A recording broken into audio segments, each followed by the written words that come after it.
Hi, welcome back to the Genetic Genius Podcast. I'm your host, Dr. Lulu. On this week's episode, Jeff Chilton discusses the amazing functional benefits and nutritional qualities of medicinal mushrooms. Jeff studied ethno-mycology at the University of Washington in the late 60s, and in 1973, he began a 10-year career as a large-scale commercial mushroom grower. Jeff is the co author of The Mushroom Cultivator, published in 1983. In 1989, Jeff established Nammex, the first company to supply medicinal mushroom extracts to the nutritional supplement industry. In 1997, he organized the first organic certification workshop for mushroom production in China. Jeff is a founding member of the World Society for Mushroom Biology and Mushroom Products, and a member of the International Society for Mushroom Science. Nammex extracts are used by many supplement and food companies and are noted for their high quality based on scientific analysis of the active compounds. Hi, everyone. Welcome back to the Genetic Genius Podcast. I'm so excited to have Jeff Chilton as our fabulous guest today, and we're going to be talking all about medicinal mushrooms. Welcome, Jeff. Hi, Dr. Lulu. Thank you so much for having me on. You're so welcome. I love talking about mushrooms, so I'm super excited today to talk about them. But before we get started down the path of mushrooms, tell us a little bit about yourself. What's like your passion? What got you started in working with medicinal mushrooms? And like, how did you become from, I don't know, maybe you've always been working with mushrooms your whole life. I grew up in the Pacific Northwest, and it's a land of forests and lakes and rivers. And what are we really known for? It rains a lot. What that means is that we have mushrooms growing everywhere. As I grew up, I had mushrooms around me, hunted them when I was younger, which was really fun. A mushroom hunt is like a treasure hunt. You're walking out in these beautiful woods and you find a mushroom that is a prime edible, and it's, oh my God, treasure. When I went to university, I went to the University of Washington, and it's one of the few schools in the US that has a mycology department, and that is the study of fungi. I was able to take mycology courses. My field of study was actually anthropology. I put the two together, and my study was study of mushrooms used worldwide by different cultures for food, for medicine, and in shamanic ways. Nice. So it was really a great time. I learned so much. But then once you graduate with a degree in anthropology, what are you going to do with that? I thought, God, I'd really love to learn how to grow mushrooms. We had a mushroom farm 60 miles down the road from Seattle, the only one in Washington state. I went down, I applied for a job, I got it. I was there for the next 10 years, literally living with mushrooms, a very big farm. Wow, that's amazing. I love it. And I went to school in Seattle at Bastyr University, so I know totally all about that area. Yeah. I love mushrooms, hunting for mushrooms. I think chanterelles is probably my favorite. There's Wonderful, tasty mushroom. Oh my goodness. so And so good. many of them. Yes, easy And to find. relatively easy to identify too. Yeah, which not is worried about best thing. dying. No. And my husband, he's the great mushroom hunter. So he always morels, he loves to hunt for those too. They're a little bit more challenging and sneaky. Yeah, but they're delicious as well. So good. So good. Great. So you learn, it sounds like you've been studying mushrooms for a long time, and it is in your DNA, so to speak. Yes. In fact, it was a passion of mine.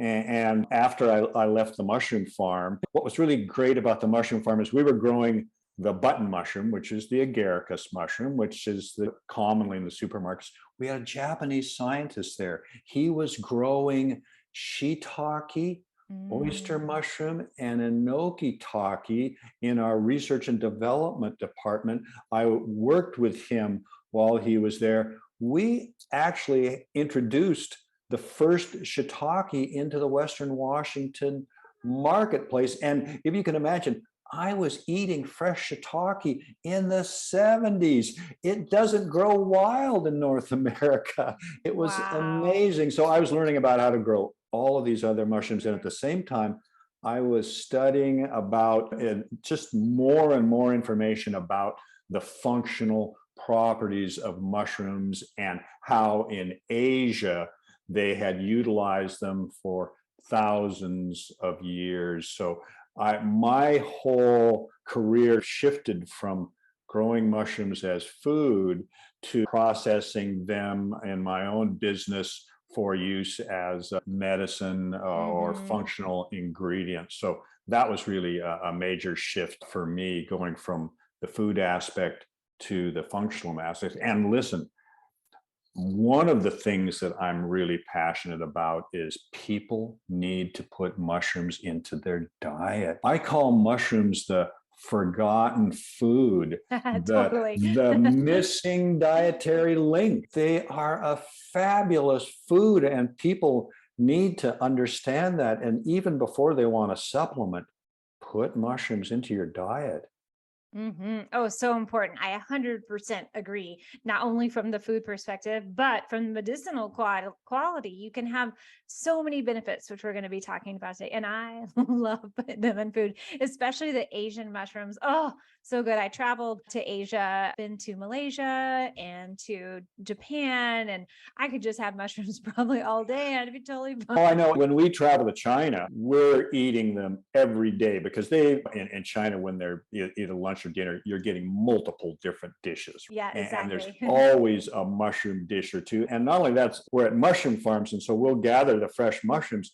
And when we go to lunch, we'll just hand them off to the chef or the cook and say, here, please cook these up for us. Wow, that sounds fabulous. Yeah, that's so great. When we're talking about, this is a good segue, when we're talking about medicinal mushrooms, are not all mushrooms are medicinal, correct? Correct.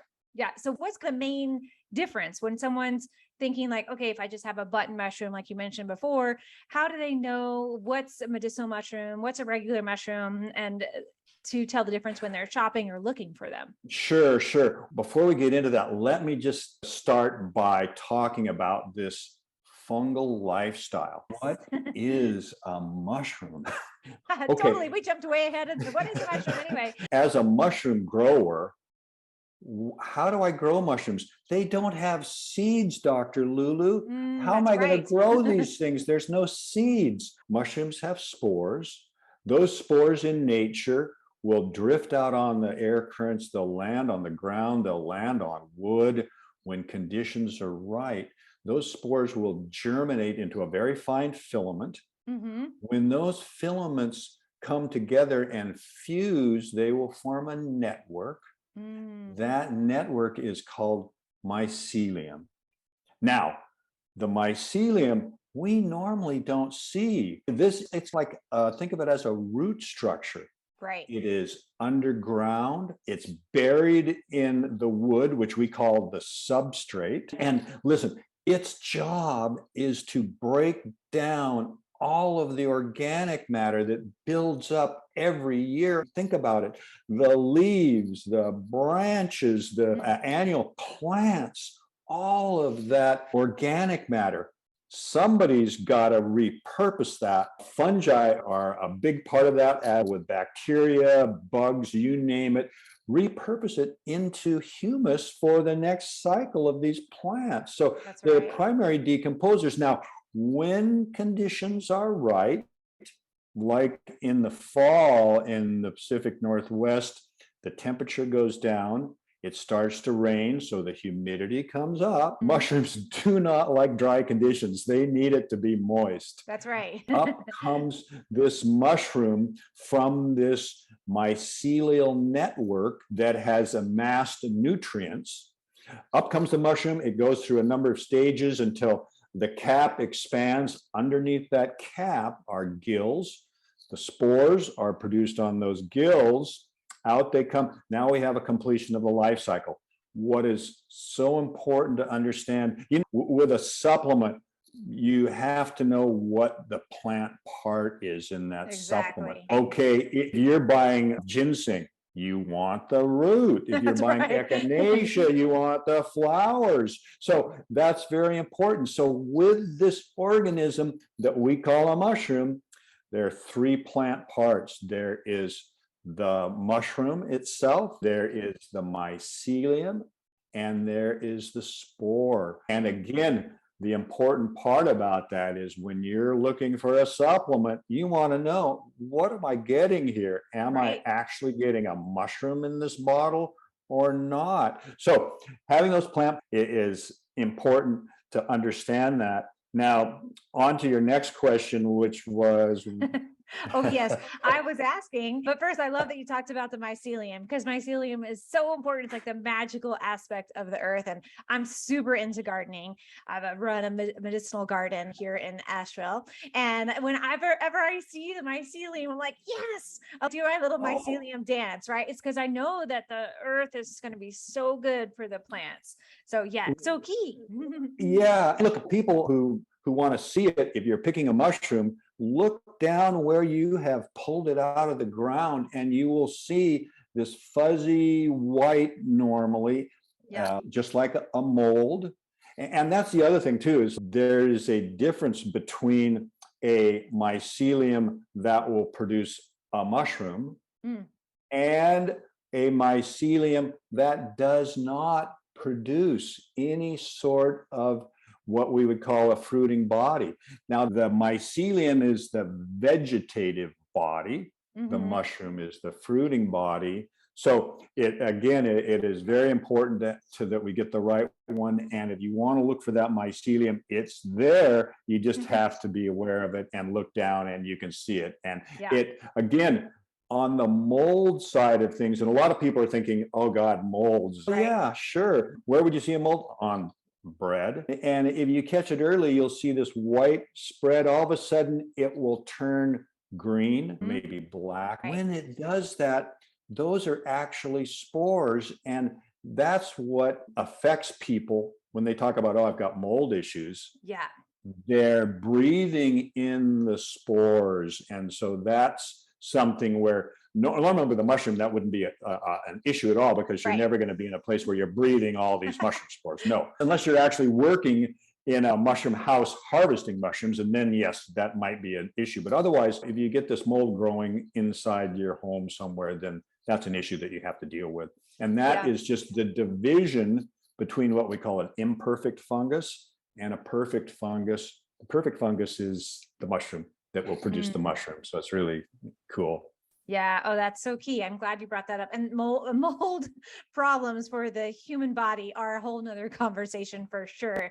And They yeah, absolutely are. yeah, we have that here in the North Carolina where I live in the mountains. We have a lot of moisture here. We live in a rainforest, so we have a lot of moisture. But when I lived in Seattle, we did have the black mold, but we don't really have as much of the black mold here. It's a different kind of mold, but we do have a lot and a lot of different mushrooms as well. But my other part of the question, back to the question, was how can someone know if a mushroom is a medicinal mushroom? I think a lot of people, the most common person, I think, just thinks of it as one. They're like, the mushroom they see in the store. Now we see a little bit more, but how do you know what's a medicinal mushroom? Okay, here's what's interesting about the mushroom is that in the cell walls, there 50% of the cell wall of a mushroom is made up of a compound called a beta glucan. Okay, all mushrooms have these beta glucans in their cell walls. So Mm, they all have them. And these are the important compounds that give mushrooms their medicinal benefits. that's right. And that medicinal benefit from the beta glucan is they potentiate our immune system. And that's really important. Now, why are some medicinal and some aren't? That beta glucan has different architecture. So certain mushrooms have an architecture of the beta glucan that scientists have demonstrated creates this activity which is beneficial to us. Now, it's interesting because I have a book from China and it lists 270 different species that Wow. have medicinal properties. And I'm like, oh my God, where do That's I a lot. begin here? Okay. Now, all that really means is that there's at least one paper written about that particular species that demonstrates some kind of activity. But when you boil it all down, and what we do is we look at what specific mushrooms have been used in traditional Chinese medicine. And then I go out and I go, okay, how much science, how much scientific research is there to essentially back up what we know about traditional Chinese medicine. Right. When you put the two together, in my opinion, there's about 10 or 12 what I'd call the made mushrooms that have these functional or medicinal benefits. So that's how we have decided which ones of these mushrooms we're going to sell. Now, what's really amazing is that some of these are actually choice edible mushrooms Yes, too. that's right. So it's not just a matter of going, oh, I've got to get a supplement to get a functional mushroom. No, they of these 12, many of which are on the market, like shiitake, like maitake, like lion's mane. Yeah. These are high quality edible mushrooms. So you can get those benefits just by eating them. And here's one of the things about mushrooms too. They're very high in fiber. And a lot of that fiber is actually the beta glucan. And so what that means is that not only are you getting the proteins and other carbohydrates from the mushroom, but it's also feeding our microbiome. That's right. And here's the thing of the mushroom and the nutritional value there. It's high in carbohydrate, but non-starch carbohydrates. These are slow-acting carbohydrates like mannitol. Are you familiar at all with mannitol? Is something that it's very resistant to breakdown. So it's just moving right through you at a much slower rate than the inside of a potato or something like that, which on the glycemic index is just like up and boom. Yes, exactly. Right? It spikes. Totally. That's right. So no, with a mushroom, it's a fabulous food in that sense. And the other thing about mushrooms too, while we're talking about nutritional benefits, high in B vitamins, B1, 2, and 3, high levels of potassium, phosphorus, again, very high in fiber. It is just a great food. And when you know that these ones that are in your marketplace also have these high level functional benefits as well, that's why I'm always saying to people, look, even before you think about supplementing, put them into your diet, eat them. Now, that doesn't work so well with a reishi mushroom. Have you ever tasted a reishi mushroom? Yeah, no, I put that in my coffee every day. I make a superfood coffee, but I don't eat it just like plain. One, it's like super hard. Yeah, not only is it super hard, but it's very bitter. So it's great for coffee. I love that because it's like a super combination with coffee. God, that's exactly my feeling because I put our reishi extract into my coffee in the morning. I like my coffee just black, Straight up plain. black. Yep. And it's just a bitter note to this black coffee. So they come together really well. They make a wonderful beverage. Yeah, so good. And I like the grounding aspect of adding the mushrooms in too, because it's helping. Coffee can have that super stimulating effect, which we're looking for, but sometimes it can spike our cortisol levels too much. So when you put the mushrooms in, it's very grounding. It helps you have a more stable blood sugar and more stable hormonal response over time. Yeah, look, I love my coffee. I love getting up in the morning, nice hot beverage, you put the mushroom in there. And the amazing thing about it is that the more research that comes out all the time about the benefits of coffee. It used to be when people would go, oh, coffee, it's not good for you. No, it's really good for you. Right. When you're not abusing it. Yes, yes. People, use it. I don't drink it after 12. Yeah, no, I only have noon. 1 cup. When I lived in Seattle, I did drink a lot more. Oh, of course. Yeah, because of the wet climate. And I was in medical school too, studying just all the time. So I needed the extra fuel. But I really appreciate the aspect of coffee. And I think of it that way as a plant. I'm like, okay, this is a medicinal plant. It's giving me medicine. It's providing me a specific stimulant, and lots of other plants and foods do that. Absolutely. Absolutely. And this gets back to the whole concept of food as medicine. Yes. And I firmly believe in diet as the foundation of our health. Period. Oh, me too. 100%. 100 million. Diet has to be good because what we're really talking about for good health is we're talking about prevention. Prevention is what we all have to be thinking about. We don't, Mm, it shouldn't be where do I break down and I'm going to go to the doctor, where do I break down and then I'll change my diet or right. something like this. No. No, prevention. And that's why I just love the fact of these mushrooms, because it's not like you're going to take the mushroom, eat it, or take a supplement and it's, oh God, I feel like a cold is coming on or something. I'll take the mushroom supplement. The next day, you're like, oh, I just feel wonderful. That's not how it works. No, you have to incorporate this into your regimen. I look at, Mhm. for example, taking a mushroom supplement, just like I would look at taking vitamin D Right, or exactly. vitamin C. It's something I take because I believe that it will have these long-term benefits for me. And one of the most interesting things, they've done studies out in Asia where they look at people's diets. And these studies have shown that people who eat mushrooms live longer. I absolutely Longevity believe that. mushrooms. Yeah, Yes, yeah. Longevity foods. And so, right. absolutely, I think in terms of longevity, mushrooms and in terms of prevention, man, they are a superfood. Oh, yeah, totally 100%. And a piece I wanted to ask you about is when you're talking about using mushrooms as food, is there, I've heard this, and I don't know if it's a particular truth or myth, but about that you need to cook mushrooms, that when you're eating them in the raw form, that it changes the property of the mushroom. Is that true? Do you know that particular? Well, you know what? I think the issue there is that mushrooms have a compound in them called chitin. Chitin is not easy to digest. So cooking them will basically break down the cell walls so that you can actually digest them better, because you don't really digest them in the stomach so much as in the intestinal tract. So in that sense, cooking them helps. That doesn't mean you can't eat raw mushrooms. If you want to put raw mushrooms into your salad occasionally, Right. fine. I think cooking too enhances the flavor, in my Yes. opinion. And while we're talking about cooking, let me just say this too.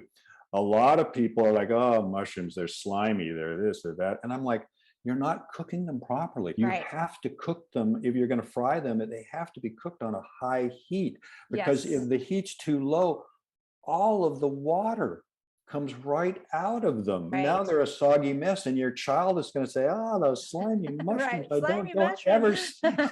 don't ever serve those to me again. I'll never eat them." And so they never eat mushrooms the rest of their life. "Oh, I hate mushrooms."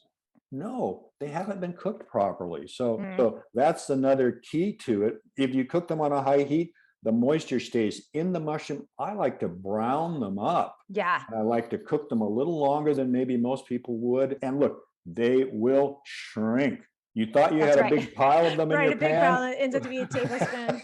Where did they go? Yeah, totally. So that's Yes. really important. Yeah, thank you for that clarification. And I totally agree. I use a cooking product with pans, as they're called caraway, and they're non-toxic. And I really like them because I can use them at a higher heat, which really dry out the mushrooms. I'm not cooking them and Beautiful. they're great with fat, but I don't want them, like you said, to be slimy. And I remember from living in the Pacific Northwest, the lobster mushroom. Oh my God, I miss those mushrooms. We don't have those here. And I've always missed those ones. Oh, that's so interesting. We have them right on the property here where Yeah. our facility is located. My son hunts them a lot and likes them. Mhm. I'm not sure, but Not those for those mushrooms. who don't know, the lobster mushroom is actually a specific mushroom called a russula that is not edible, but it gets infected by another fungus that turns it from white to red. So it almost has this look of a lobster redness and all, and tastes quite good at that point in time.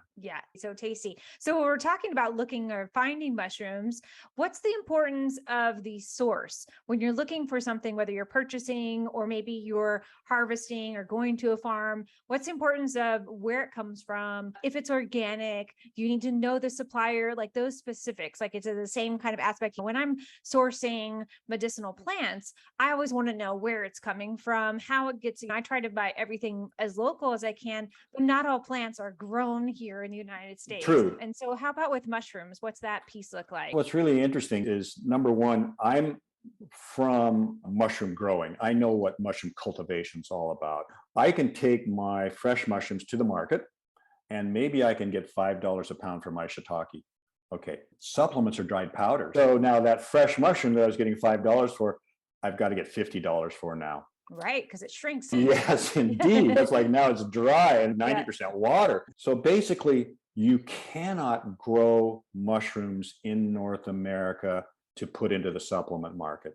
This is Mm, just an economic fact of life. And I knew that from my years of growing mushrooms commercially on a large scale. yeah. That doesn't mean that an herbalist can buy some mushrooms locally or go out in the Reishi field or and something like then that. make small amounts of tinctures for her clients. Yes, you Right. can probably do that. Chaga. Yeah, but on any scale, no, you can't do that. I went to China in 1989 Mm. for what else? A mushroom conference. Fun.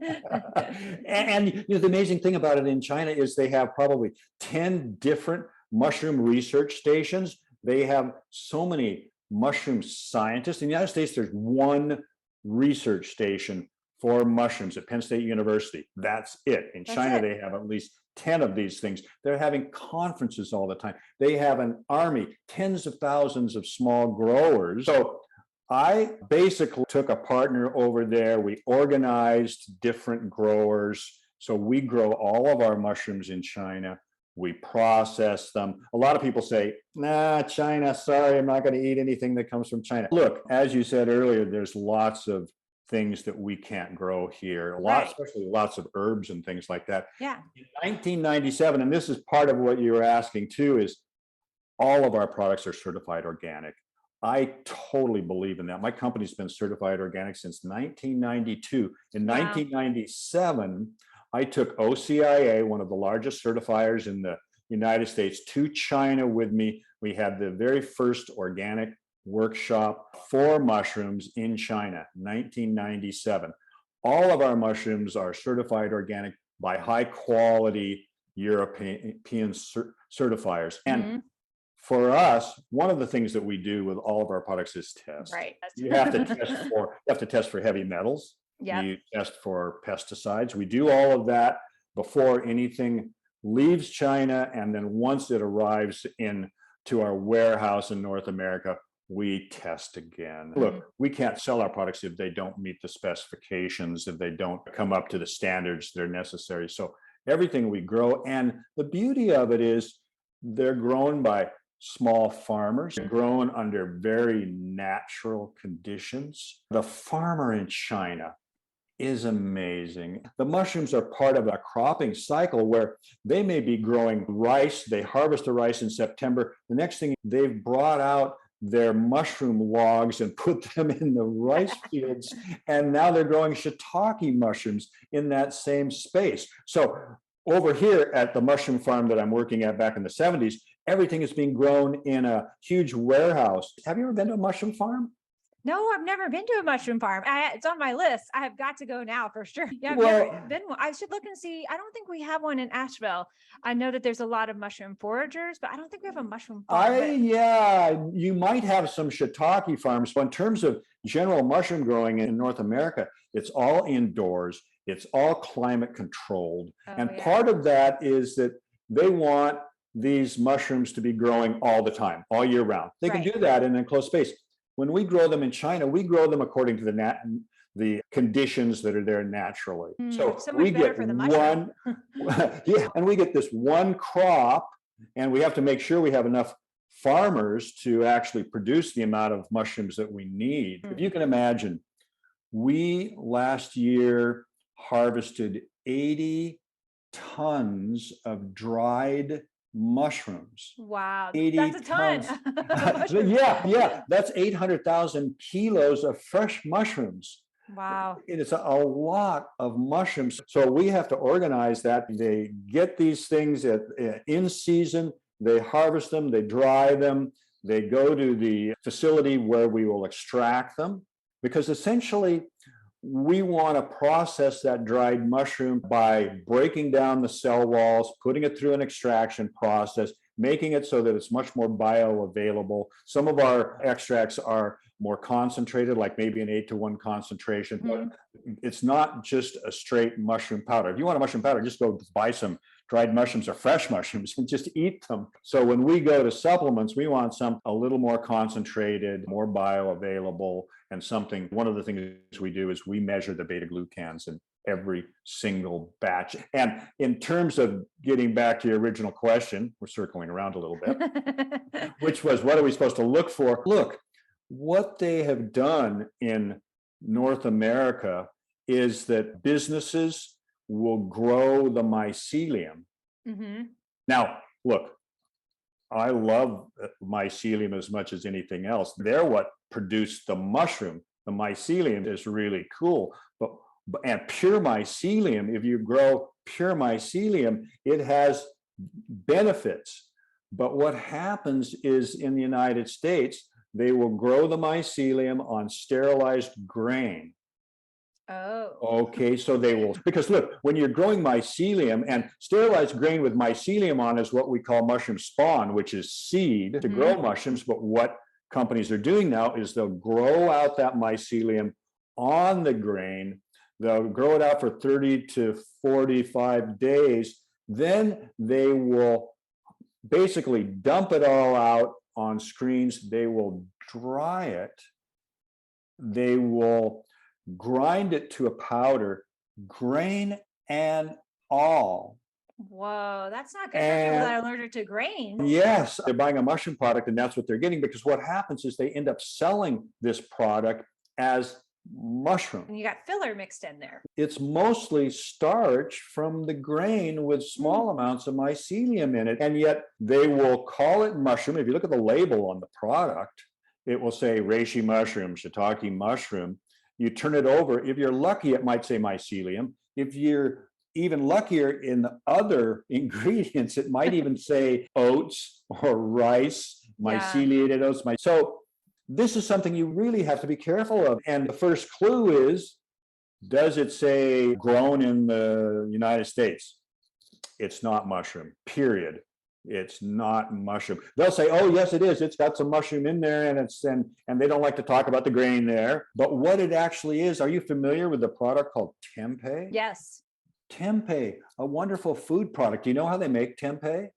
It's fermented soy, right? And then pressed together. Is that the tempeh? Close, very close. What it is, yes and no. It's they will cook the soybean, and usually they'll be cracked, cooked, and then they will grow fungal mycelium on it. So when you're eating tempeh, you're eating mycelium. Interesting. I didn't know that. Yeah, it's really cool. It's an interesting process, and they've been doing it out in Asia for the longest time. It's a wonderful food. When you slice open the tempeh, you go, oh yeah, okay, it's all white from this mycelium, but you're like, yeah, but you can see it's mostly. That is what is being sold as a mushroom supplement. It's not a mushroom supplement. Wow, it is so actually, it's tempeh. It's a food product. It's like taking your tempeh, throwing it into a dryer, drying it out, grinding it to a powder, and then going, oh yeah, this is great. I'll take 2 capsules, 1,000 milligrams of what? Starch? And you're thinking you're getting a mushroom product? No, it's tempeh. And so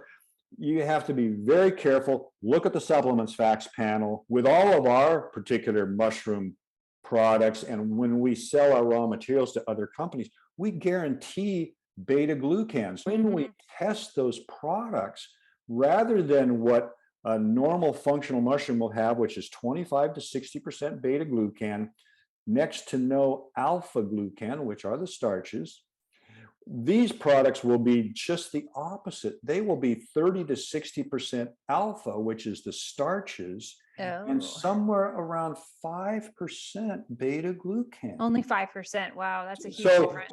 You are not getting the benefits that you thought you were getting when you purchased that product. And it is, I feel so, listen, John Bastyr, bless their heart, actually have paid it in promoting those particular products, believe it or not. In the medicinal products of the US, is that what you mean? Yes, and just in terms of they've done a few studies with one of these products. Oh, yeah, they did. They've done at the Cancer Institute, the Bastyr University Cancer Institute. They have done a lot of studies with the turkey tail.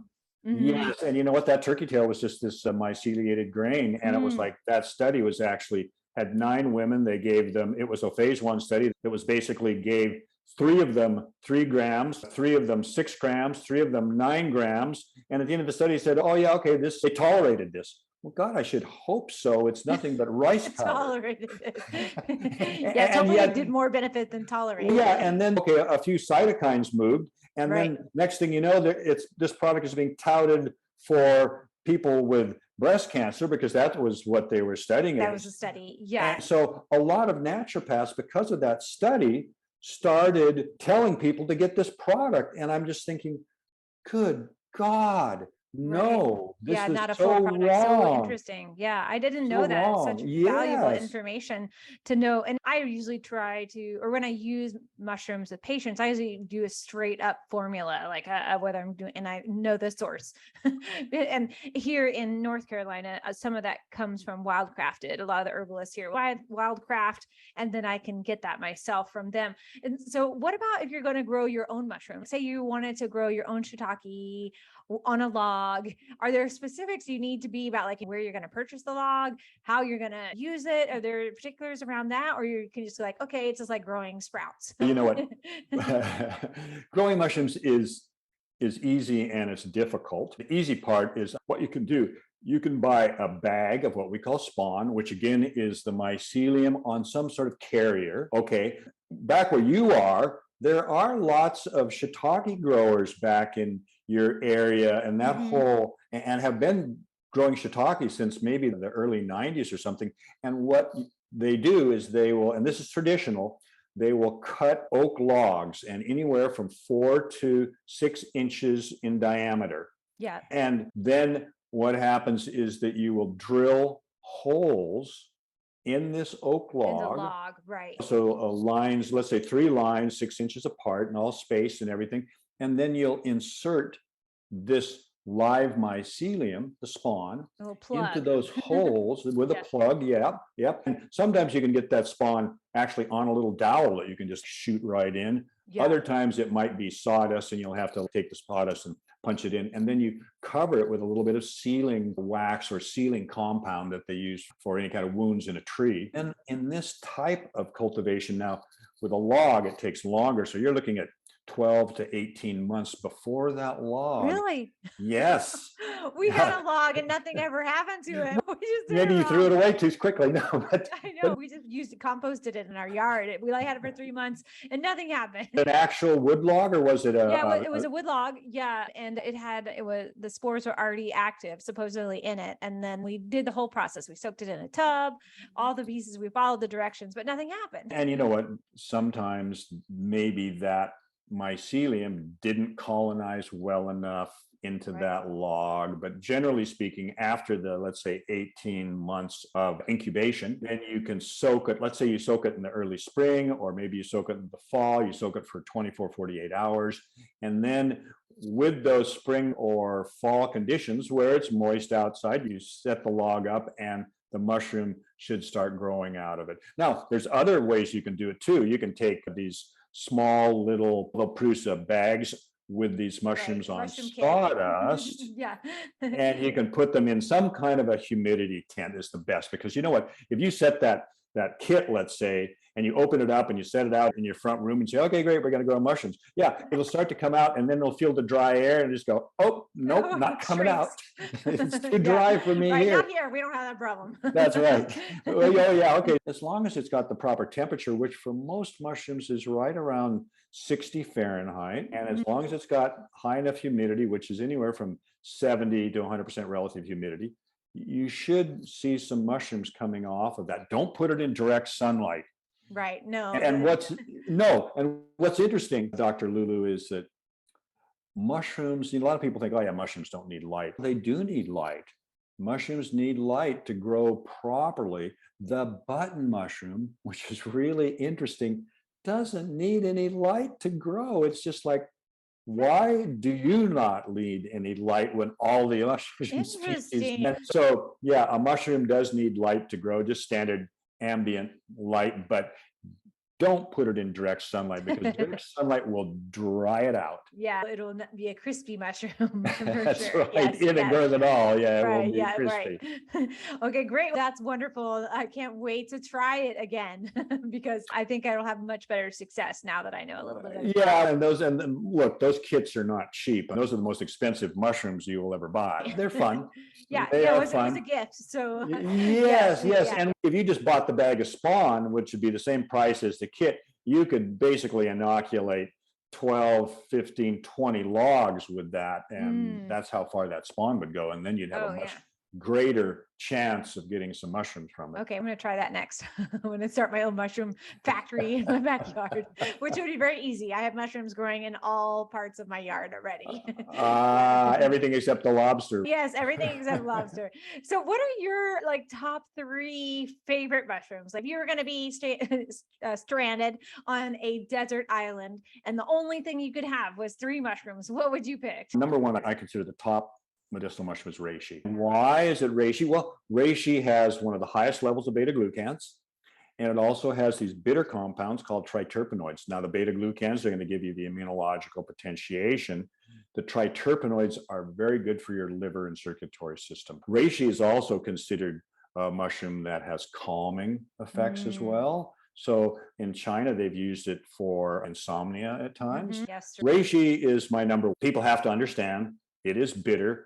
So a lot of people might buy it in capsules, or if you just have the mushroom and you can chop it up and make a tea, but it's going to be a bitter tea. And maybe Or we don't get soup. enough bitters. Maybe we should get more bitters. Yeah, sometimes I'll use the powder and put it into a soup by making like a beef broth because it has that woodsy, earthy taste. Wow, Yeah. that's really interesting. Yeah, so that can be good too. Yeah. Now, the other mushroom, our top four mushrooms are reishi, lion's mane, cordyceps, and chaga. The lion's mane is really interesting because it stimulates the production of what's called nerve growth factor. Yeah. And nerve growth factor helps to organize, and in some cases, they say it helps the outgrowth of neurites. And we produce nerve growth factor, but we produce less of it as we age. Something that can help us in that way. Certainly, as you age, all of a sudden you're sort of going like, well, where did I leave my keys? Where's my phone? Hiding behind the lion's mane. Yeah, your keys are right where you left them. Yes. So, yeah, I love lion's mane. So good for the brain. And it grows wild here. I was just hiking last week and just grows right off the trail. I was like, I didn't pick it because it's part of the national park. And I was like, I wanted to leave it there for other people, but I just took pictures. But yeah, it grows really well here. It likes the climate and so easy to identify. That's the other part I like about lion's mane. It's aren't you lucky? And lion's mane is so delicious. You mean to say you didn't sneak back at night to get that? No, but my friend, she dropped a pin on her phone. She said, just in case you need to go back. I was like, okay. So I always know where it is. I'll go back and find it another time. Oh yeah, no, lion's mane is a fantastic mushroom, and So good. there's a lot of actual clinical trials have been done, studies with lion's mane that seem to demonstrate that it does have benefits for cognition. Yeah. And they're even looking at it as possibly for early onset dementia. Now, again, these are still preliminary studies and we don't know. But so lion's mane definitely is a great mushroom. Cordyceps is really interesting. It used to be wildcrafted up in Tibet. That's where they would wildcraft it. It's called winterworm summer grass. And why? Because it grows off of a caterpillar. And this caterpillar hibernates in the fall. And then while it's hibernating just underground, what happens is the spores that are in the soil, cordyceps spores, infect it. The mycelium, the spores will germinate, the mycelium will consume the complete insides of that caterpillar. And then in the summer, when it comes up, it will come up like a little blade of grass. It's not a normal mushroom, it's a different type. And so they call it winterworm summer grass. So it's a carnivore. Yes. And cordyceps is considered that at times, but because it does basically attack and decompose insects. Now, look, not very many people in the natural health arena will say, oh yeah, I'd love to have that little caterpillar and chew it up. That just sounds great. Oops, I'm a vegetarian. I can't do that. Yeah. So, and I literally tried to introduce that to back in 1992 to the natural products industry, and everybody I talked to said, no, our customers are just not going to go for Not that. gonna go over that one. Yeah, no. And So, what so are some of what the properties of the cordyceps? cordyceps is very good for high altitude. Also, they've used it for energy and fatigue. Yeah, A lot of times people have an illness, they're just trying to get over it. They right. can't. Recovery. They'll Hmm. prescribe cordyceps for that. So interestingly enough, anytime you talk about fatigue, what do the companies in North America think of? Oh, athletic product for sure. So that's where a lot of our customers will go with the cordyceps. And the other, rounding out our top four, is chaga. I thought I said three. Oh, I'm just going to Okay. add one. It's Yeah, a you can have bonus. four. You can have four in your desert island. That's right. It's a bonus. Chaga is another one of those. Have you ever Chaga is so seen it? great.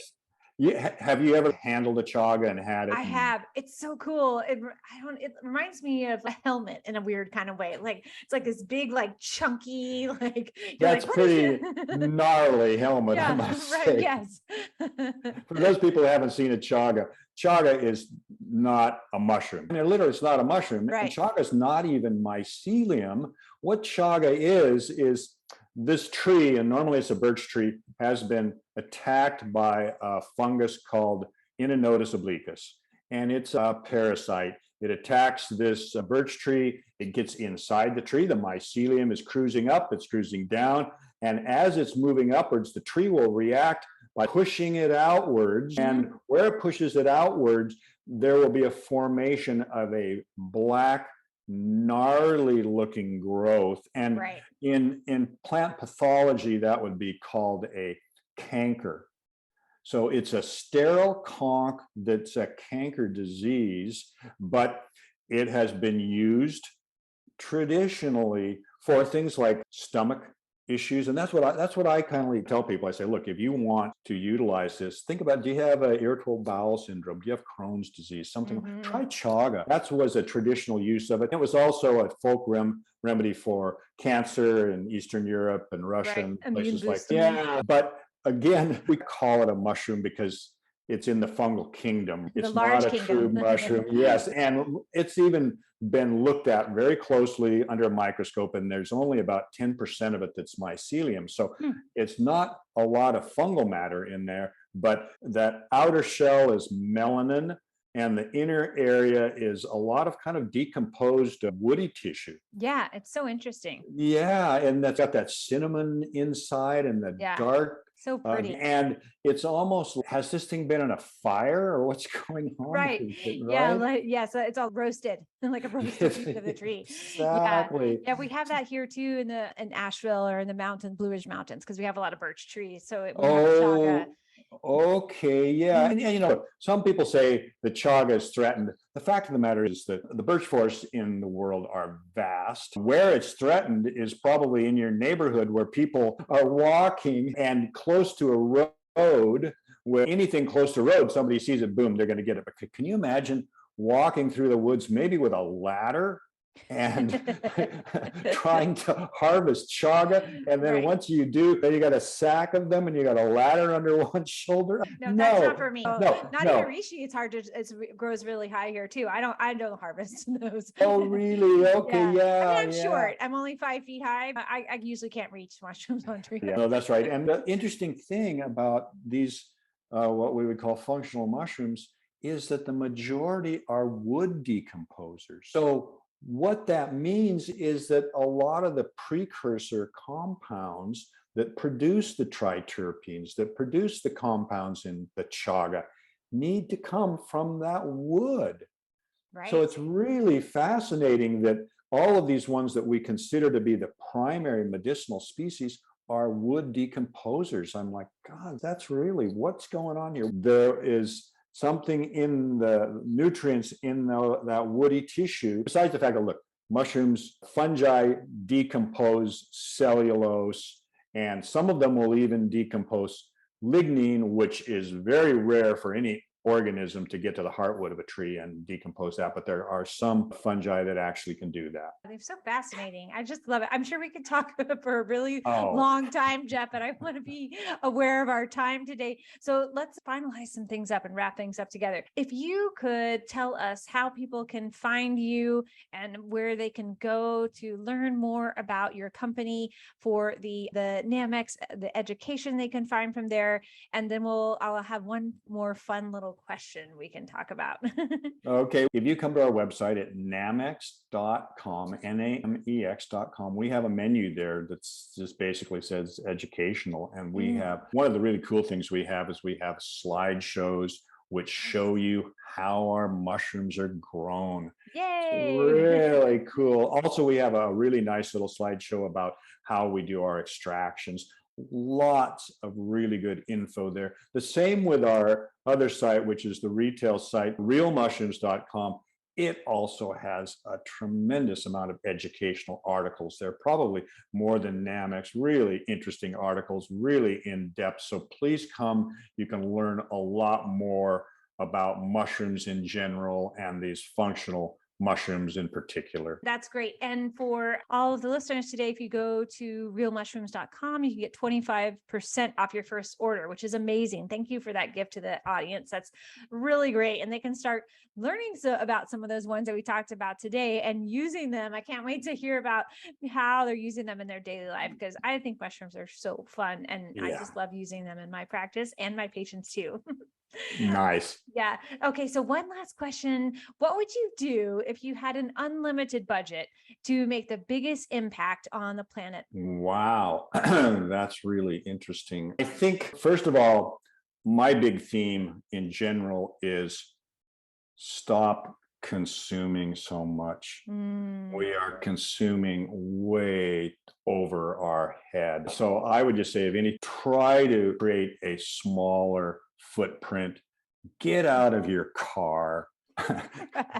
Go walking, go into the woods. I laugh when I hear people talking about forest bathing, because I bathe in my forest every single day. And so I get it. People in urban environments don't get out to that, but right.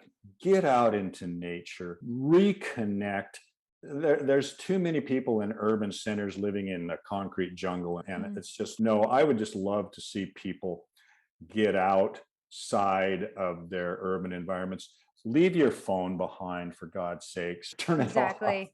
Leave it behind. Reconnect. That's what I really want people to do. Reconnect with the natural world. Yeah. That's what truly sustains us. I love that. And nature is so easy to connect with. It's free. You can find a tree. And I went for my morning walk this morning. I love it because there's nobody out really in the morning.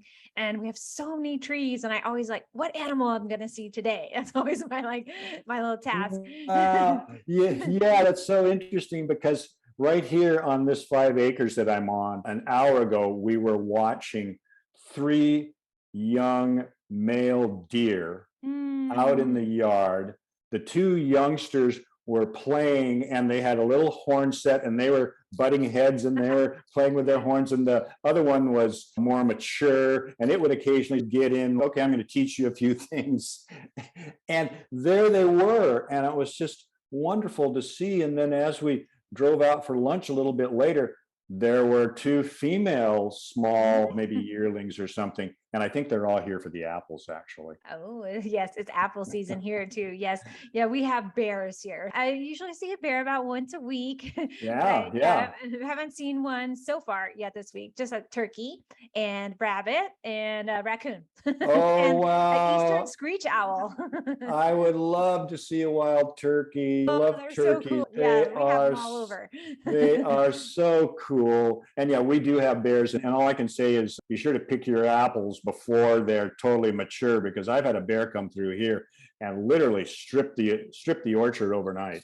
Yeah, they eat some crazy amount of food. I can't remember what the percentage is, but in their when they're getting ready to hibernate, which they're moving into that now, Yes, it's three yes, times their body weight like every yes. day. They have a bottomless pit. Yes, they do. Maybe they'll start eating mushrooms.